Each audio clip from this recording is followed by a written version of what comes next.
All right, so this is a different type of video. So one of the big things nowadays, especially today, and it's becoming more and more common, these different types of shot shell reloading dies. We've got these ribosaurs. That's not what this is. This is a Finish Crimp by Gaep. OMV makes them, Orangolek. This is a Gaep once again. There's multiple different brands.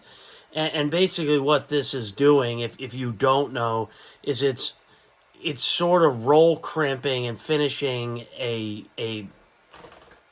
8-point, 6-point, 4-point, whatever crimp shell you're doing. It's rolling the edges, rounding them off. It's moving plastic, and really it should be creating pressure. So one of the big things that comes up is, everybody is rolling the finished crimp. This is a common thing. They're rolling them with these finished crimps, and they're not accounting for any additional pressure.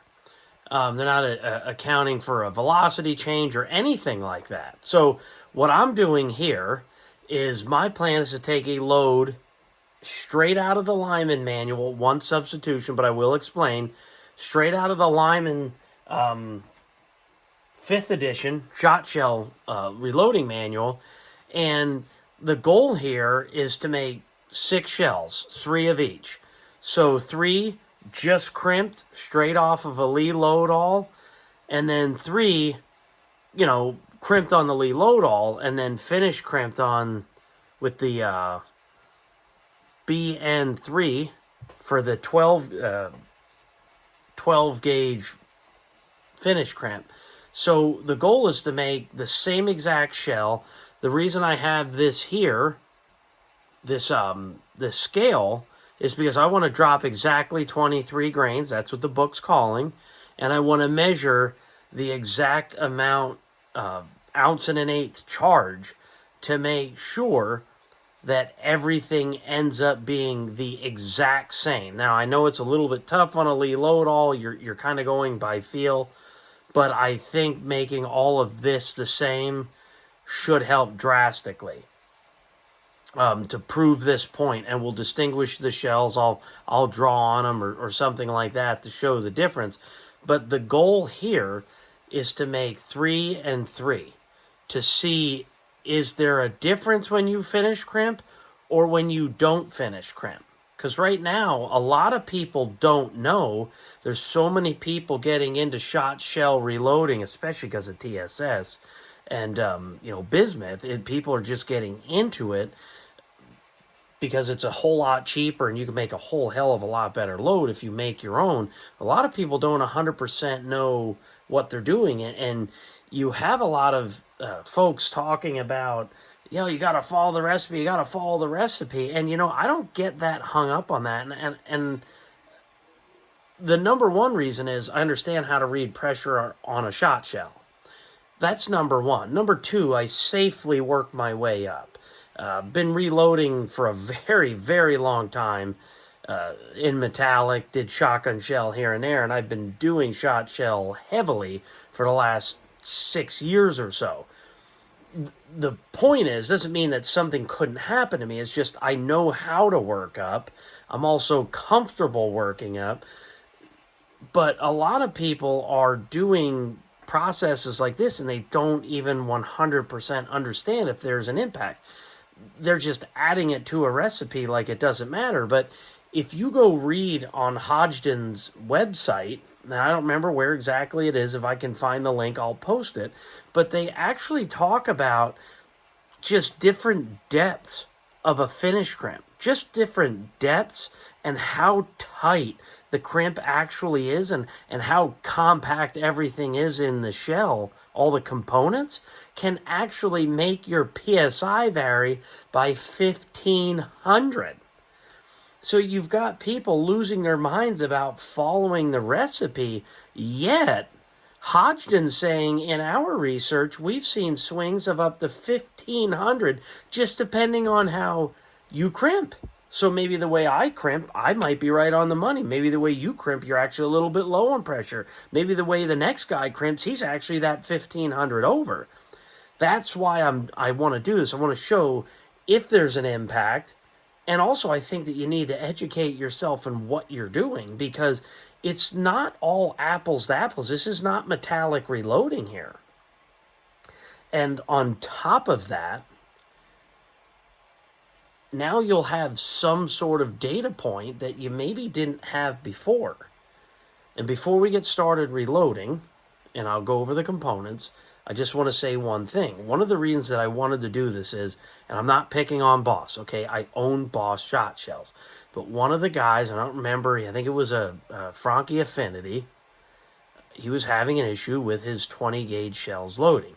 And they weren't rounded at the tip. They were kind of flared out, you know, like a mushroom. And he was having a hard time with his 1 1/8 3-inch loads. He's having a hard time getting him to cycle. Somebody recommended, hey, get one of these. So he went back, purchased this, a shell vise, put in his drill press, went and finish crimped all 200 or whatever was left in his box to go and put that on. Then he said, hey, I took it to the range and man, they all feed perfect. That guy's not a reloader. Did he maybe put them in an unsafe pressure range by doing that? Well, nobody really knows. He never sent them out for testing. He probably doesn't even know that exists. And I'm not picking on him. I'm just simply stating a fact. Let's see if this makes a change to 3 of the Gaep BN3 and then 3/0, right? So we'll have our standard, we'll have the finish crimp version, and that's what we'll go over. So I just wanted to point that out, and that's kind of what inspired me to do this, because I'm thinking to myself, wait a second here. Boss probably doesn't do that. So there's no way. I am convinced, and we'll find out once I shoot him over a chronograph, I don't have a pressure trace. But you know darn well, if 3 of them go fast, if the 3 control are slower than the 3 finish crimp, you know darn well the pressure's higher. So let's go over this here real quick. So we're using the Lyman 5th edition reloading handbook, okay? We are using this load right here, okay? We're using Federal. I'm not using gold medal cases. I'm using the standard cases, so don't pick on me for that one. Same damn thing. 23 grains of unique. It calls for a Federal 209A, okay? So I'm going to use a Winchester 209 because obviously the pressure will be lower. It's not a hot primer, and that's why I'm doing that. Federal 12S3, I'll be using a Claybuster clone, and that's clocked at 1290, saying 8800 PSI. So I'll be well within the safe limit, even if it's over after I finish crimp. And then because I'm using a 209, that'll also bring pressure and speed down a little bit. So this should be a pretty good test. I'm using this chilled number 9 shot because I barely ever use 9. Even when I load 410, I mostly load 8s. We're using unique, obviously, like I said, 23 grains. Claybuster 12S3 clone. And then we'll be using some Winchester 209s. And that's pretty much it. I'll be hand loading everything. So let's get the loading. All right, so we're going to start with the standard heavy field load, I believe is what these are. And they'll work just fine.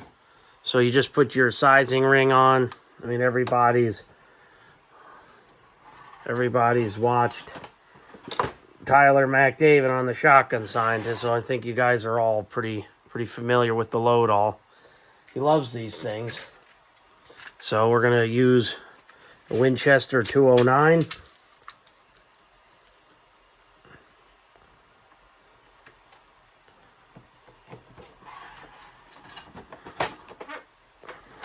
Knock off this sizing ring. Got our 209 loaded. And we'll get back over to powder wad and everything else. All right, so I'm using a 2.8 cc Lee dipper. And that gets you about 23 and 23 and a half.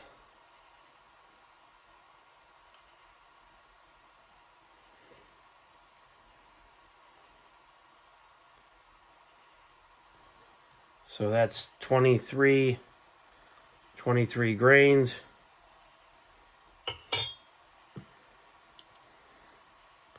Now we'll just put in our wad. You can load it like I am, or you can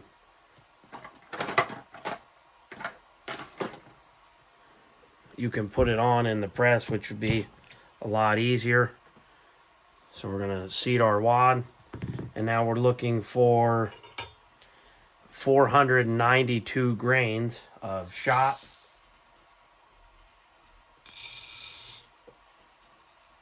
Got 501. It's 9, so it runs. So that's 492, right on the money. 492.1. Fill that up. All right. So I know some of you might end up asking about this. This is an old herder's press. This is an old metallic herder's press. I have no idea how old this is. It is heavy as hell. It's got 1.25 inch ram. They used a specific shell holder, so I actually had to get in from RCBS where I can just use standard shell holders. I saved this from the grave. It was 25 or 20 bucks. I bought it a little while ago and cleaned it up. It's in impeccable shape, but I believe it was going to end up getting trashed. So I saved it from the grave, and it actually ended up having a similar, almost the same bolt pattern as a Redding T7. So I actually was able to mount it to a spare plate that I had at the time. So it'll get used a little bit, not a lot, but just figured I'd mention since I know people will ask this. It's a Supermodel 3. All right, so back to crimping this shell. So 8-point crimp is on the front and the lead load, all for the 12 gauge. And you put the valley, not the point, the valley in the center on this press. Might be different on others, but this one. And we'll just kind of feel that out. The crimp looks pretty decent. Hold it down for a second. We'll get some memory in there. Move it over to the final crimp.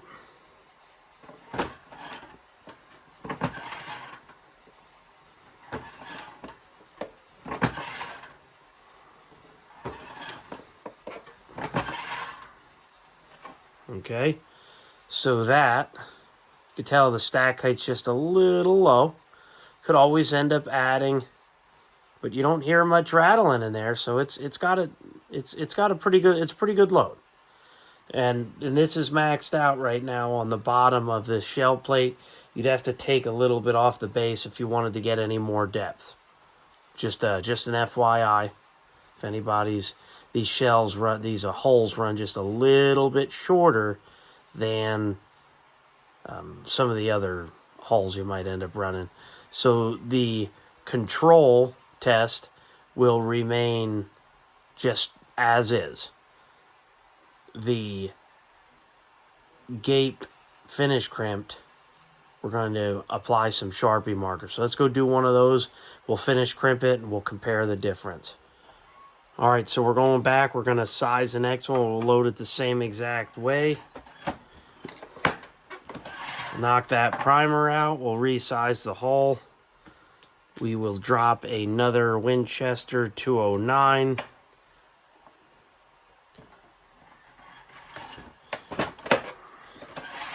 Put that primer in. Knock off that sizing ring. All right, it's ready to go. Let's load the next one. All right, so let's get our 23 grains of Alliant Unique.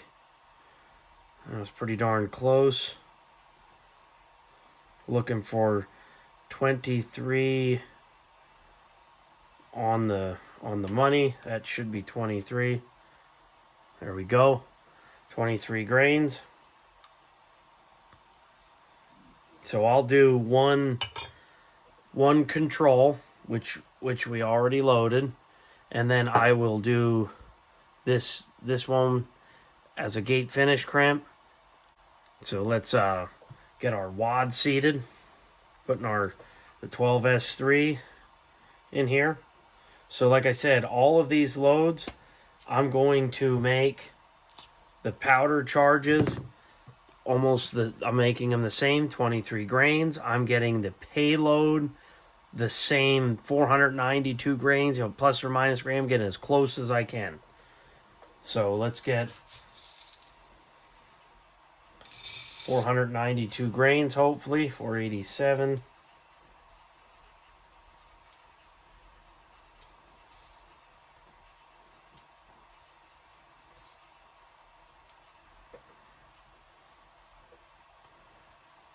$492.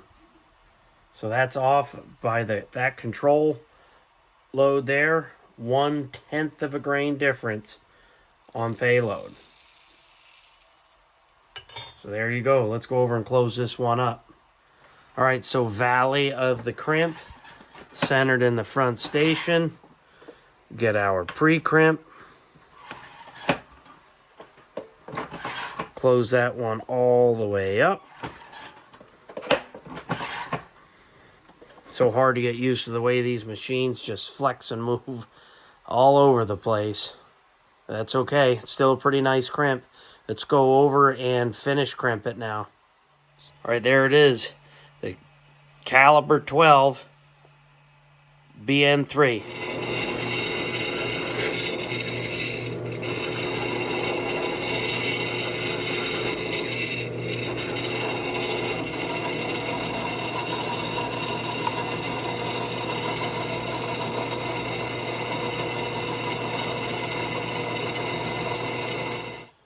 All right, I'm not even going to mark these with any Sharpie. There's no reason to. You could tell the control kind of square, maybe slightly mushroom, just a little bit, but I don't think they'd have an issue feeding in anything. And then you could tell, look at the depth difference in the BN3s. See how roundy all these are? Each one of them.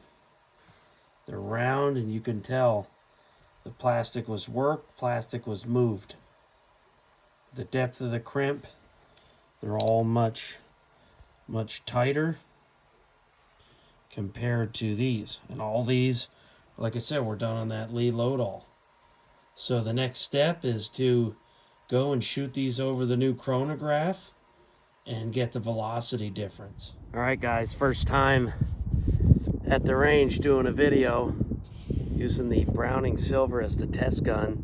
Using this gun for the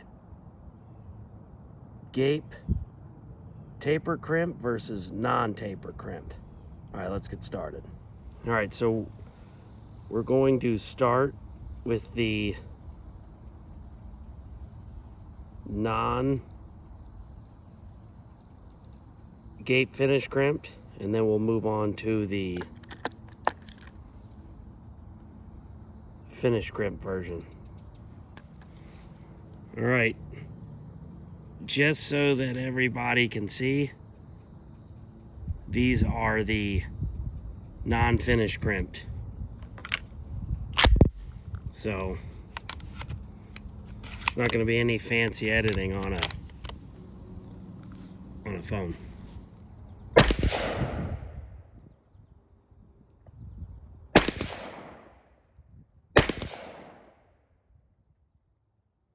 Going to load up 2 more.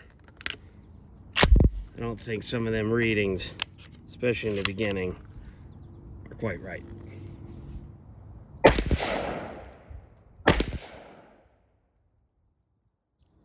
All right, let's go on to the finish crimp version.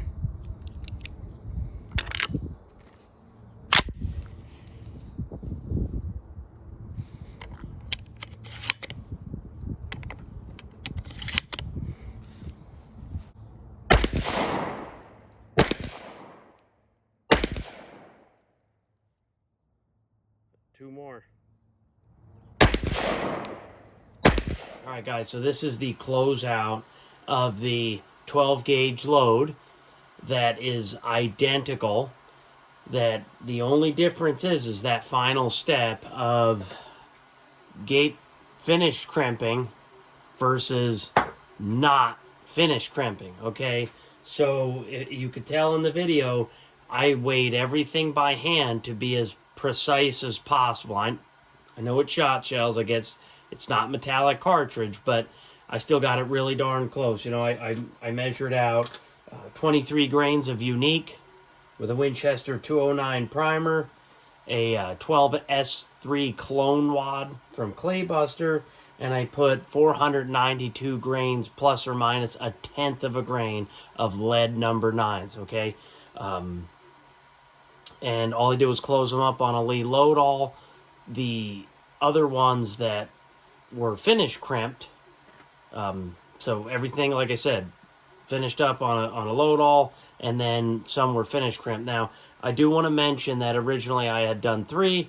I actually had to go back and make 5 of each. I was having issues with my newer chronograph reading, which is a Garmin Zero.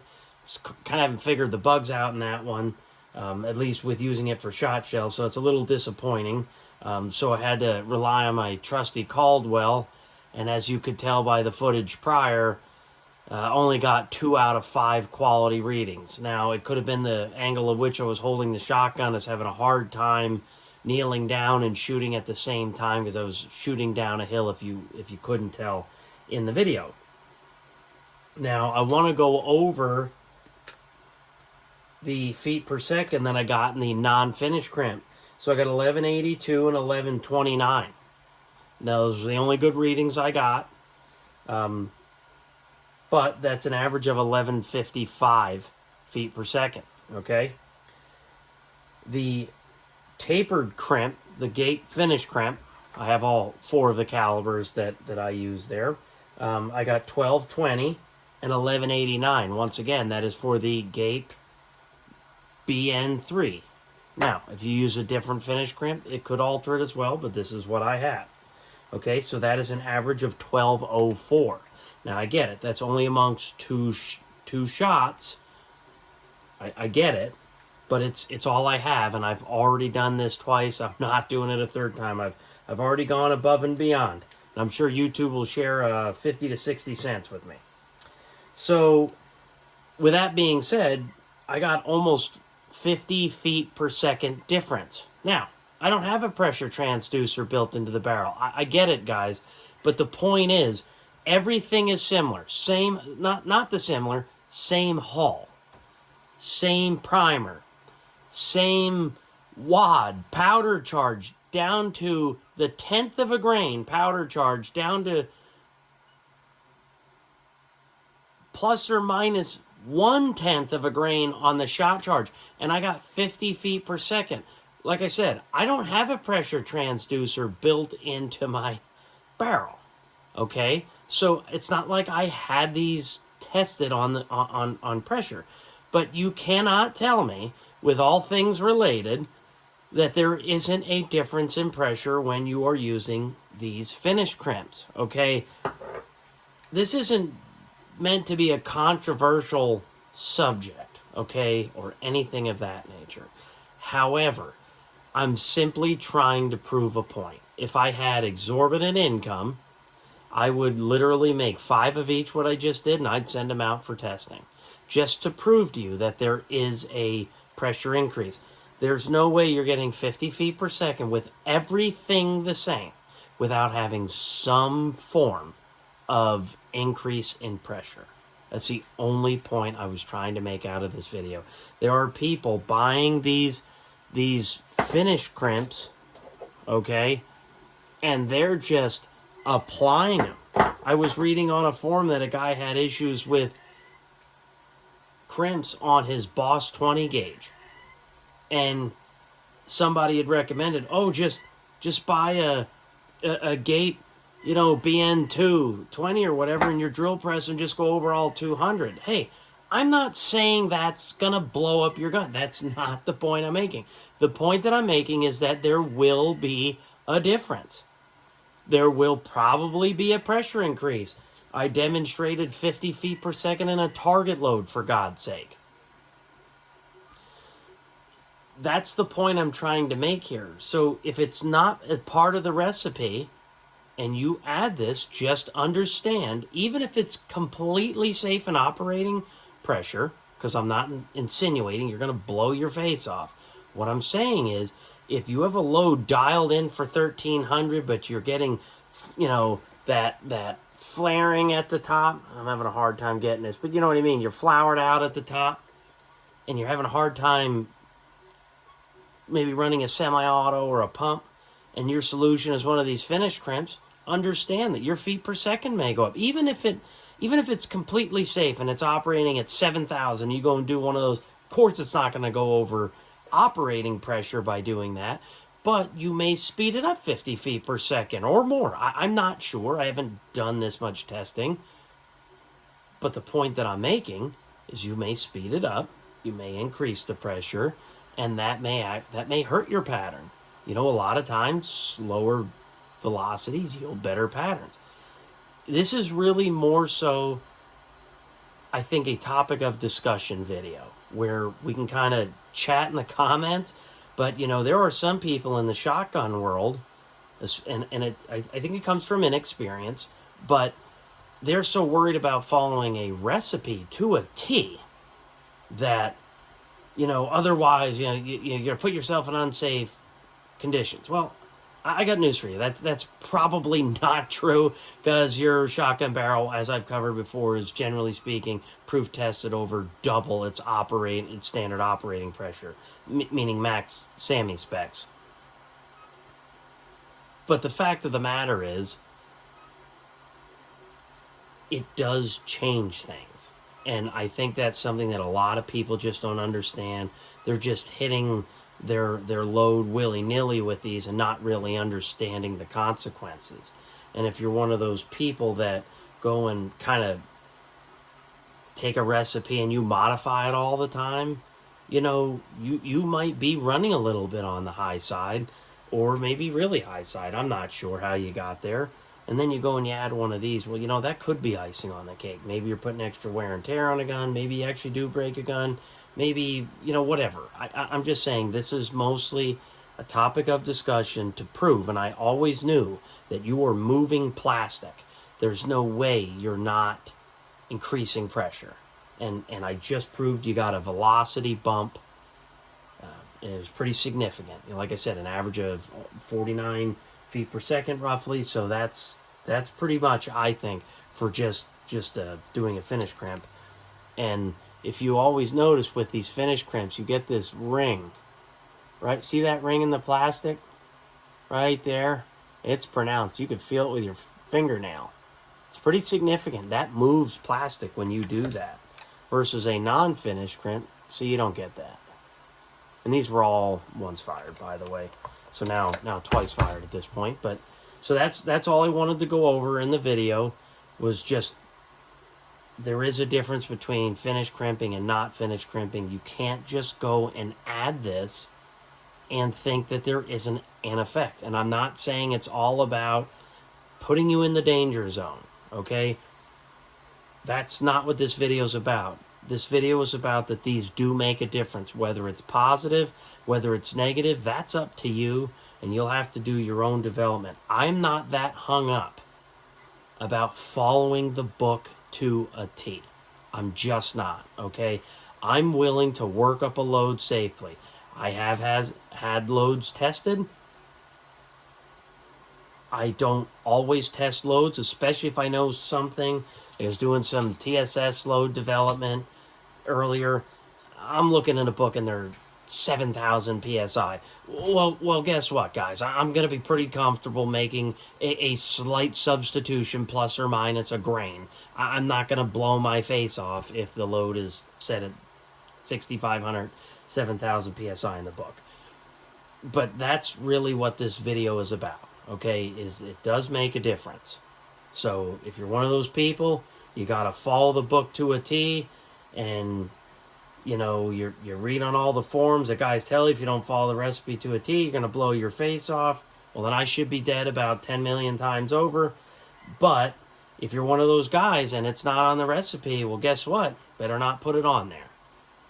You know, if you really like loads around 1,300 feet per second, you go and you add one of them and it bumps you up to 1,350, 1,360. And maybe now your patterns open up a little bit by just adding one of them. That could be the difference between a really killer load and maybe not.